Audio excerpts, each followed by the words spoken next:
Guys,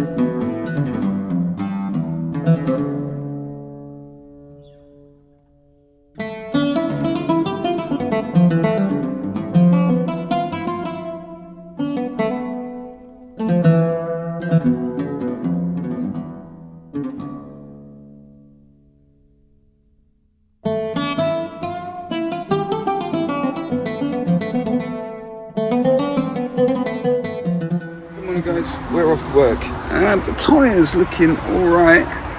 It's not amazing, but yeah, pumped up yesterday. It's alright for today.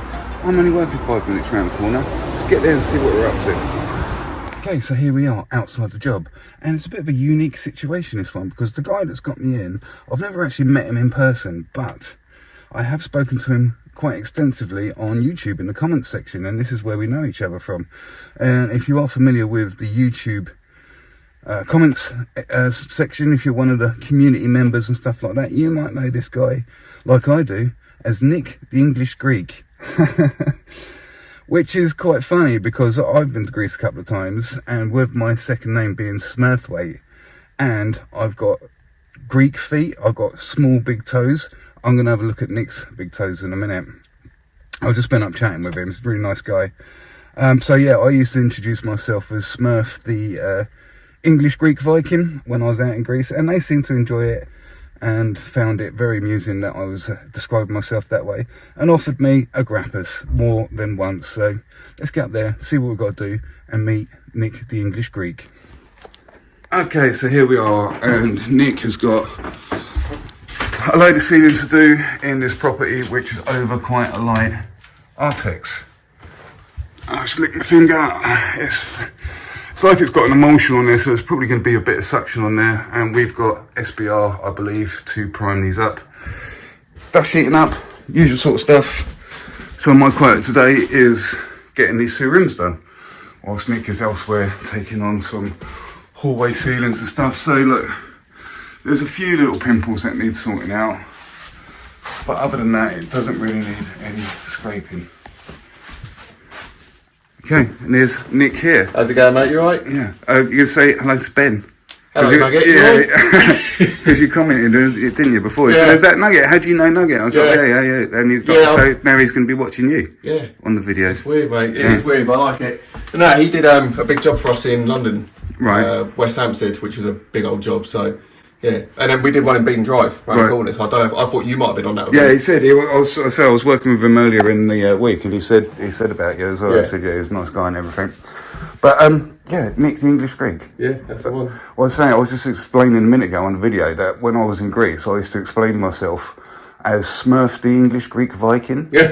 Because I've got Smurthwaite's a Viking name, and I've got Greek feet. Are you aware of Greek feet? No. What is that? What little feet? No. What's your big toes like? Long. Yeah. They're not like this. I'm gonna get mine out. I'm gonna get my feet out. You've got the short big toe. Oh my god. Apparently that's Greek feet. Is it? Yeah. You haven't got feet like that. No, mate. Mine are normal. Let's have a look. Come on. Let's have a look. Let's have a look at your feet. Oh. Was you expecting this morning? No. Yeah. Oh, it's a little bit stumpy. You got a little bit of quite though. The only thing what I've got is a Greek nose. Oh, that's where it is then. Yeah. Big nose, big camber nose. But apparently the short toe is the big toe being short. I think it's called Morton's toe or something. Yeah. It's not like 60% of Greek guys have that shorter toe. Oh. So when I was out there in Greece and that, I'd already known about this, and I was like, get your foot out. I was there for about 5 minutes, and my foot was on the bar, and I was going, yeah, we've got toes like that as well. But yeah, there's I remember watching some sort of Facebook post, and it's like the shape of your feet determines like where your ancestry came from and stuff. Yeah. So yours was a little bit stumpy. It was getting short, wasn't it? But apparently, if your toes got an angle like that, it means Egyptian. Oh, is it? Yeah, and I can't remember. I think if the first three toes are straight and then it goes off, it means a Roman or something. Oh. And then the Greek feet have that V shape. Yeah. Yeah, I mean, we did. My nan did the ancestry on the Greek side, and it was Persian, like Middle Eastern in there. Yeah. So again. Well, it's all a big mix, isn't it? Oh, mate, massively, yeah. Apparently, you only have to go back 20 generations or something before you're related to somebody else in the world. Yeah, well, Roger was saying, the client, that he was doing his site history, and he can trace it back to Charlemagne. Right. Which was like a big sort of king guy in Europe back in the old days, so yeah, it's interesting. Yeah, you can get your genetics done and all that stuff, isn't it? Yeah. Apparently, my Smurfweight name comes from Scandinavian Vikings or something, and it was recorded in the 12th century.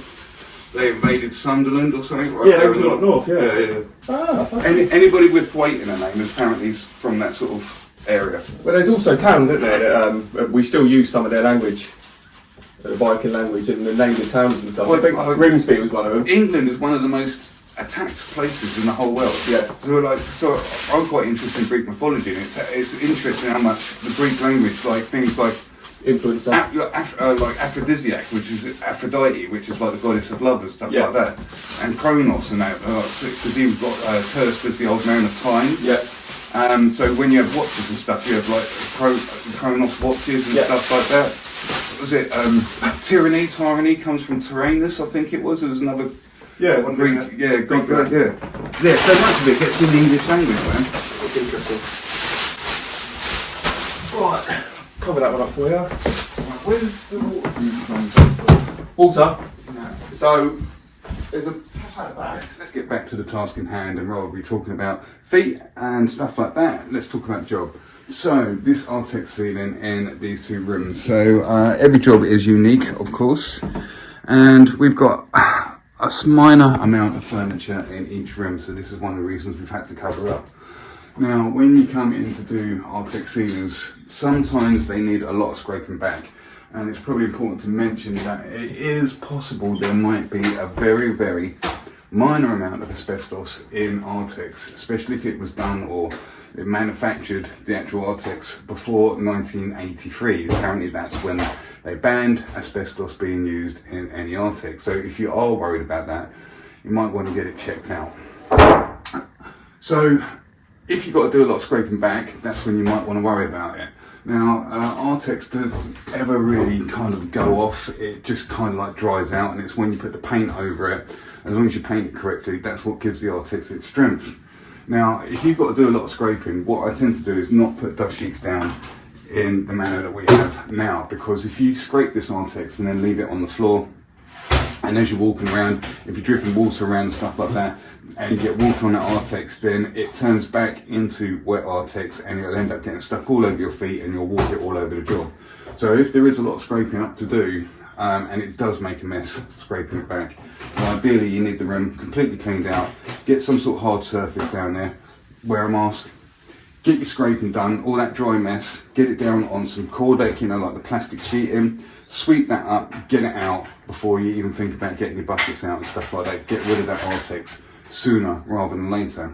Okay, so Nick has got his SBR tub out here, and that is just neat SBR in there, I believe, which is another reason why we have taken the time to cover things up as much as we have, because SBR in its neat state is quite thin and is a little bit hard to control and can drip everywhere, especially when you've got things like this going on. Obviously, look, we've got a computer and stuff.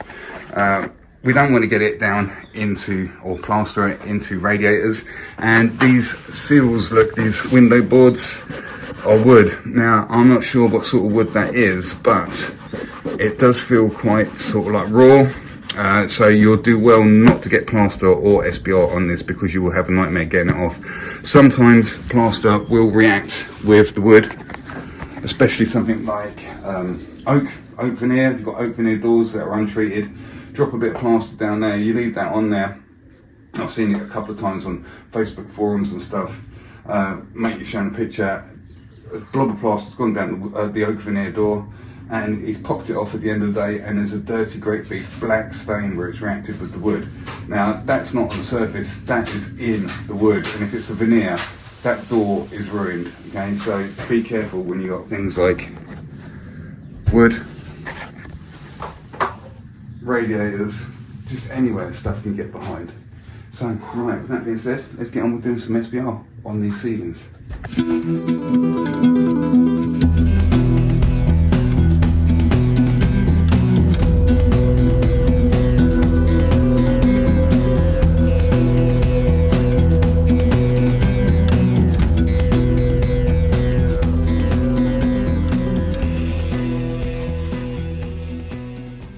using Nik's roller here, and it's a Purdy roller, which are always really good, and he's got a microfiber actual sleeve, and I must admit, even with this thin SBR, that is going on well tidy. I won't get any smashing off that. I think I might need to upgrade my roller, because I tend to use it, and my one's old as well. I tend to use more of a fluffy exterior roller for getting over textured surfaces and stuff. But then again, I'm used to using PVA more often than not, and if I try to use that fluffy roller with SBR, I do get quite a lot of dripping. So yeah, this might be a way forward if you're going to be doing this stuff. Now, as I'm SBRing this, I'm noticing a few things. Now look, that ceiling was all completely white when I first moved in here, and now I've put some SBR on there. It's kind of showing up where that looks like to me, where the artex is really thin, and that is the board that's soaking up that SBR, and for the moment now it's just gone a slightly darker colour, which means there would have been quite a bit of suction on this. I think maybe PVA might have been better and use the suction to send it off. It's one or the other, isn't it? We've SBR'd it now, so that's going to kill a lot of suction. I think one coat of SBR is going to be more than sufficient to prime this up, and maybe we'll still have a little bit of suction left in it. I think I'm getting the feeling it would have been pretty high suction. Okay, so we're pretty much set up there with like covering up and got all our water up and everything, which is you know, half the problem sometimes, isn't it? The logistics of the job. You know, when you're in somebody's property like this and you need to take time to be clean, careful, not damage things, and you know, dust sheet stuff up, it does put so much more time on the job, rather than being able to go straight into an empty room that's freshly plasterboarded or something on a building site or whatever, or a small extension, and then you can just smash it on. So that's one thing to take into consideration when you are coming somewhere like this. The covering up, you got a price for it. Okay, so those two ceilings, sorry, a bit defragmented with the structure of this video at the moment. So I've got those two ceilings. I'm sure I showed them already. I'm going to get one on at a time. It's Friday. I mean, I could quite easily knock up enough for both of them, but I like to do things so that when you are hitting the ceiling, you're hitting it at its optimal time, because I use those larger trowels, the 20x5 carbon steel trowels. If you knock up, like, say, a couple of bags and you've got somewhere awkward, when you first start putting the gear on, it's quite wet. When you start getting to the end of the bucket, it starts stiffening up a little bit, so that's when it starts to wear and tear on your shoulders. So I'm always saying this in the videos, because I'm using that big trowel, I get things flat at an early stage when the material is quite wet, so it's less strain on your shoulders and stuff. And because you get the flatness side of things out the way quite early on in the ceilings or the wall's life, then later on you can switch to something else when it comes to troweling up time. And I tend to switch to the stainless steel flexible trowels, because they do give it a nice sheen, and it's a lot easier on your shoulder and stuff like that. So yeah, that's exactly what I'm going to do up there now. And it's a good idea sometimes to get used to using things like that. So we've got the minimal amount of tools up there that we need, because there's two of us up there. It's really tight already. There's furniture around. You've got a bit, you know, speed skims, you've got this around, you've got that around, you've got all these tools. It starts getting a little bit dangerous and, you know, congested up there. So this is one of the reasons I, through experience and stuff, all I'm using is two trowels all the time. I've got one wet bucket up there, my Hawk 20-inch trowel, me 16-inch stainless steel Rafina Flex 2, and that's all I need with a wet brush and stuff like that. So yeah, keep it minimal sometimes, you know.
Okay, so we're all on with this ceiling, and as per usual, these ceilings in these properties tend to be quite wavy. So using that 20 by 5 carbon steel trowel forces me to kind of pay attention as to where it needs more plaster, where it's a little bit thinner and stuff.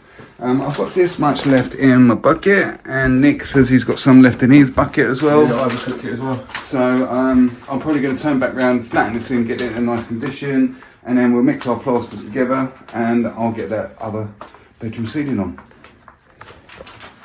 Okay, so I've just been over the ceiling and flattened it in again, and I did actually use quite a lot of that leftover plaster to kind of put another half coat over it, because it was quite out in a lot of places.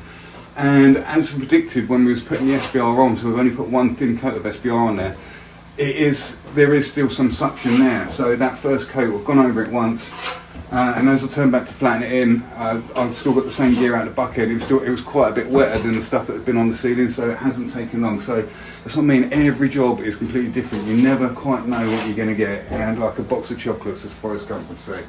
So what is left in this bucket and Nick's bucket now, we are going to mix that together.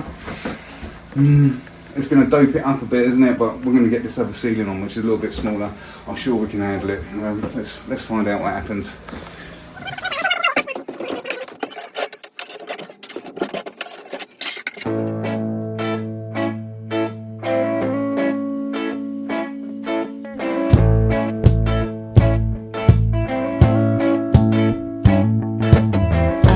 Tie you up now. I don't wanna do the thing. I don't wanna have you, baby. I just wanna have a fling. I wanna go down, stay, kissing your feet, and you make me crazy. Yeah. Tell me what you wanna do. Give me everything you got. I just wanna try to get you in the mood. I just wanna hit your spot. I wanna get low. Wanna get low. I wanna go down, stay, kissing your feet, and you make me crazy. Ooh. I wanna go down, stay, kissing your feet, and you make me crazy.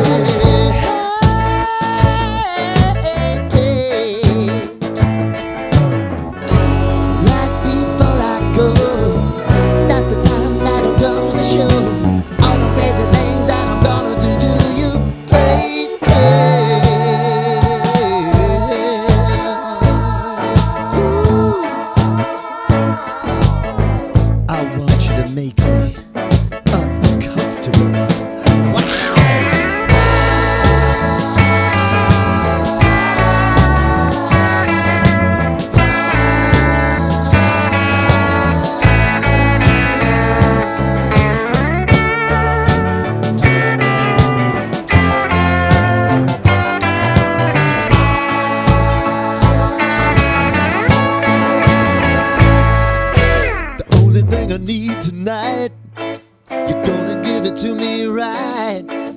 Give me everything that you got to give. Baby, show me the light. Wanna go down, stay, kissing your feet, and you make me crazy.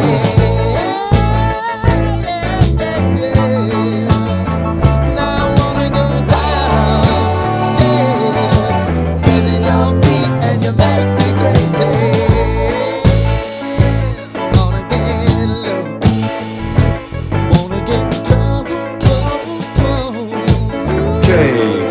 Okay, so the first coat has gone on this and has been flattened in, and also on my ceiling in there as well. So I've gone back to check it, and it's still alright. It could kind of get away with laying it down with the second coat, but got a little bit of time on there. And of course, when you're going over something as deep as artex, it's a good idea to let that first coat pick up a little bit so it starts holding itself together, because if you put, you'll notice here that some of the shape bleeds through. I show this all the time.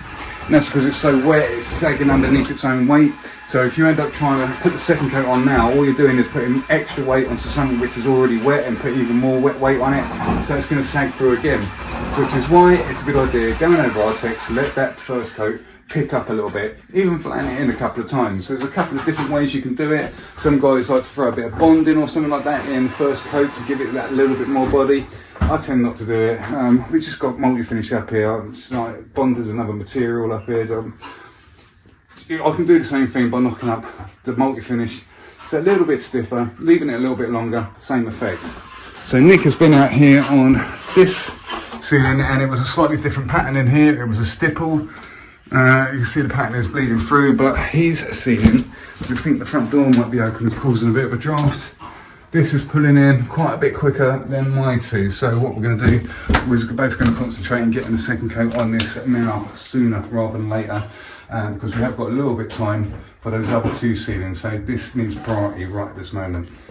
So, right, so coming back to this original ceiling that I'll put on first of all, which is the second gauge, the first bucket I'll put on. So remember, we knocked up a bucket, put this on, knocked up a bucket and put that on. So I kind of did give it a second flatten with its same gear. It's still, look, it's a little bit early, you know, the indication is if it sticks to your finger, then it's still probably a bit too wet. I mean, it's on the verge, but considering the depth that we got going on with the artex, what I am going to do now, because it seems to be improving, I'm going to give this a second flatten before we even think about putting a second coat on this. So that's what I'm going to do now. I'm going to give it a flatten again. Just a quick little tip before we do get into that. It's a good idea because obviously, look, I haven't mentioned we've got coving, so we want to be as neat as we can on there. Look, I've got a long thumbnail, that's from playing guitar and stuff. It's getting a little bit long, needs trimming back. But one thing you can do if you want to keep on top of this plaster being neat, get your finger, get your thumb, like so, and you can use it as like a gauge just to clean that edge off. Obviously you can go in either direction there. Because what happens if you're trying to get a little brush in there now, where this is still so wet, you've got a chance of digging into it and causing more of a wavy line. So just regulating it like that, just a little tip.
Okay, so that's just had its second flatten and it's looking a lot better, and we probably could get away with laying that down with the second coat now.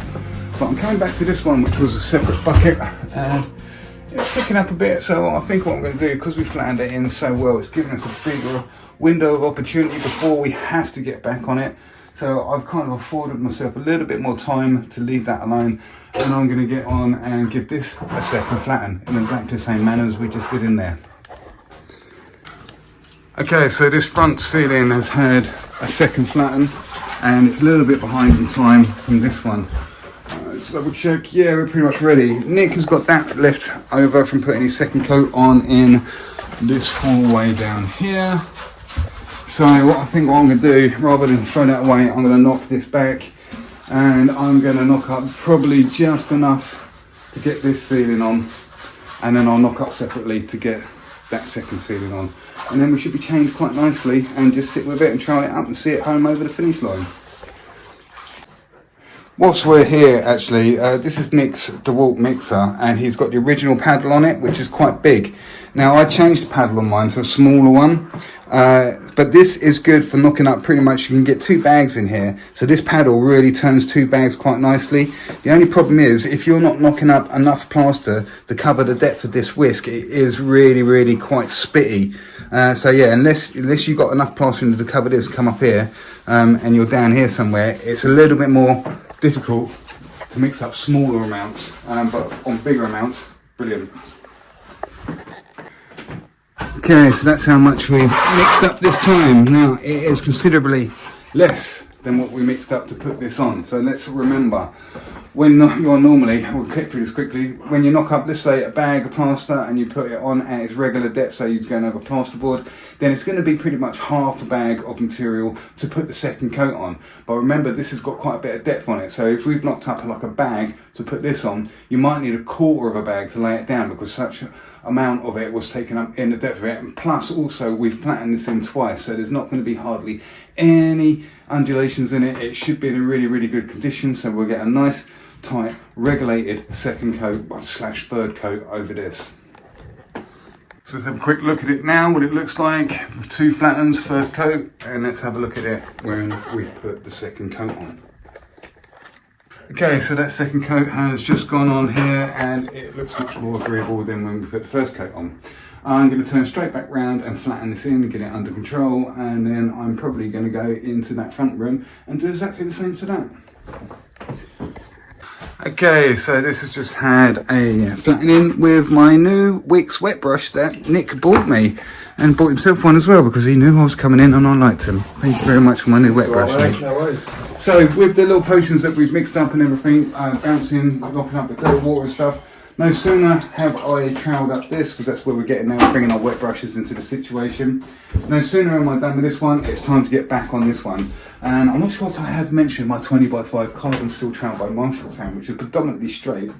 If I haven't mentioned that on this video, I'm sure I might have done on a previous video.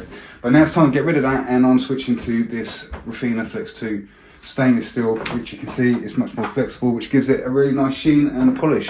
And the reason we can drop to this now is because we spent so much time with those carbon steels and got the ceiling in a really flat condition in the first place. Okay, the temperature is really rising up in this upstairs area. We've had to shut the windows because the temperature and the draft really doesn't help things, but yeah, we're starting to swelter up here. But I think I have pretty much got my 2 ceilings down. So all we've got to do now is really get tidied up and get out of here, really. Yeah, they did go a little bit funny in places with the temperature and stuff, caught us out a little bit, but it's just one of those, isn't it? You just got to play it by ear. Okay, right, I think we'll get tidied up and start getting out. How are you out there, Nick? You pretty much done? Just going to give it a quick lick. Okay, and you're virtually there? Done. Okay, so there we go. This next ceiling through here. That's me, and that's me in there. And we're all done, pretty much. Done and dusted, as they say. It's not that early, it's like 2 o'clock or something. And you know what, I don't mind, I'm really struggling with the heat up here today. It's really quite warm. Today, is it in the 30s or something? It's Friday. So yeah, I'm pretty happy to be finishing a little bit earlier. and get home and get on with some editing, eh? Right. Okay, so there we go. That's today's video. We recorded it Friday. I'm editing it now, Saturday morning. To be honest with you, I never know how these videos are going to go. It's as much of a surprise for me as it is for you, what we actually end up churning out. I guess I did make a bit of a plan of having a look at Nik's feet. I was very interested in his big toes to see whether they were of that Greek heritage shape. As I mentioned obviously in the video earlier, if you've got this V shape, your big toe is the smallest one, and not the smallest, smaller than the next toe, and then it V's off, so you've got that sort of shape going on. Apparently that's Greek. If they're at an angle all the way down, like most people I believe are Egyptian, and then the first 3 toes are kind of straight, and then the last 2 come off. It's supposed to be Roman. There's a couple of other variations as well. There's Germanic and Celtic, I believe, is another classic foot shape. I mean, it is a thing apparently. Have a look online. I remember seeing something and I was like, what's all this about then? And I had a look at it. So the Greek feet, it's a bit of a thing apparently. A lot of guys, I'm not sure what the percentage is, a lot of guys in Greece, males, have that foot formation. And I think I did look up somewhere, and I think there's somewhere in Japan as well, one of the Japanese islands, where there's a high percentage of males that have that shaped feet, the Greek feet. So transpermia and stuff, I don't know how we've gone from Greece to Japan, but yeah, it's a bit of a thing. I mean, if you're interested in it, have a look it up on Google. And do you know what? I'd be interested. Have a look at your feet. Put it up on the comments. Tell us what you are. Have you got Greek feet? Have you got Roman, or have you got Egyptian feet? Let me know. Other than that, I guess we'll wrap this video up now with this little bit of conversation at the end. Thanks for watching again.